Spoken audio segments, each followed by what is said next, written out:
पापा चलेलन बर घर खोजे हो, आमा कहे कबार। पापा चलेलन बर घर खोजे हो, आमा कहे कबार। खोजी हमें महला दू महला हो, पढ़ल लिखल दामाद।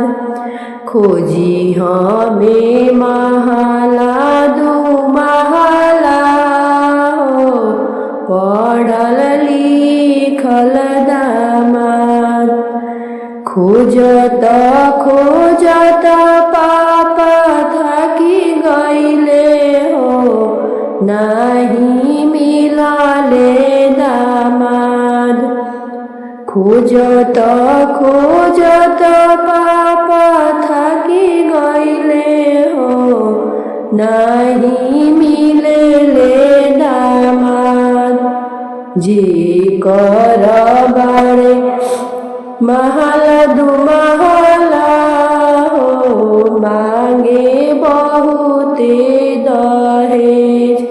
जेकर बाड़े महला दू महला हो, मांगे बहुते दहेज। पढ़ल लिखल जेकर बेटा हो, मांगे 10-20 लाख। पढ़ल लिखल जेकर बेटा हो, मांगे 10-20 लाख।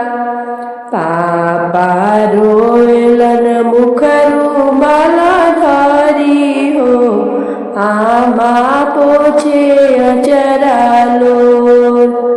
पापा रोएलन मुख रुमाल धरी हो, आमा पोछे अचरा लोर।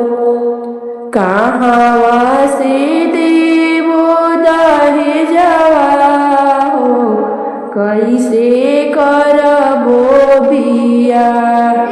कहवा से देवो दहेजवा हो, कैसे करबो बियाह।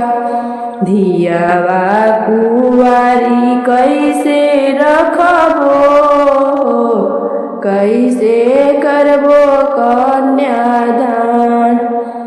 धियावा कुंवारी कैसे रखबो हो, कैसे करबो कन्यादान। दोस्तों, ये गीत आप लोग को अच्छा लगा हो तो आप लोग एक लाइक शेयर कमेंट करना ना भूलिएगा।